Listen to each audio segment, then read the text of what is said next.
ಗರಿಗರಿಯಾದ ಮಸಾಲೆ ಮಂಡಕ್ಕಿ 5 ನಿಮಿಷದಲ್ಲಿ ready. Super. Welcome back to our YouTube channel. ನಾವು ಸ್ನ್ಯಾಕ್ಸ್ ಮಾಡ್ಕೊಂಡ್ವಿ ಇವತ್ತು. ಸೊ ಯಾವಾಗಲೂ ನಾವು ವೆಯ್ಟ್ ಲಾಸ್ ಮಾಡ್ತಾ ಇದ್ದೀವಿ ಮಾಡಬೇಕು, ಎಲ್ರಿಗೂ ಆಸೆ ಅದೇ ಇರುತ್ತೆ ವೆಯ್ಟ್ ಲಾಸ್ ಆಗಬೇಕು ಅಂತ. ಸೊ ಆಲ್ಮೋಸ್ಟ್ ನಾವು ಯಾವಾಗಲೂ ಊಟನ ಯಾವಾಗ ಮುಗಿಸ್ಬೇಕು ಅಂದರೆ 7 ಒಳಗಡೆ ಮುಗಿಸ್ಬಿಡ್ಬೇಕು. ಏನು ಮಾಡ್ತೀವಿ ನಾವು ಸಂಡೇ ಈವ್ನಿಂಗ್ ಸಾಯಂಕಾಲ ಮಂಡಕ್ಕಿ ತಿಂತೀವಿ, ಮತ್ತೆ 9 ಗಂಟೆಗೆ ಊಟ ಮಾಡೋದು. ಇಲ್ಲ ಕೆಲವೊಬ್ಬರು 9, 10 ಆ ಥರ ಊಟ ಮಾಡಿ ಹಾಗೆ ಮಲಗಿಬಿಡ್ತಾರೆ. ಸೊ ಹಾಗೆ ಮಾಡೋಕ್ಕೆ ಹೋಗಬೇಡಿ. ಮಿನಿಮಮ್ 3 ಅವರ್ಸ್ ಗ್ಯಾಪ್ ಇರಲೇಬೇಕು.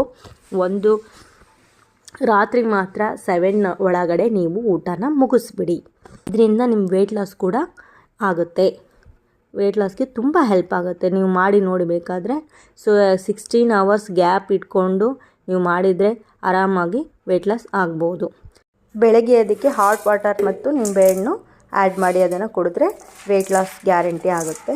ಸೊ ಇದನ್ನು ಕೂಡ ನೀವು ಟ್ರೈ ಮಾಡ್ಬೋದು. ಇಷ್ಟೊತ್ತು ಈ ವಿಡಿಯೋ ನೋಡಿದ್ದಕ್ಕಾಗಿ ಧನ್ಯವಾದಗಳು. ಹಾಗೆ please subscribe, share and like our videos. Thank you for watching. Thank you.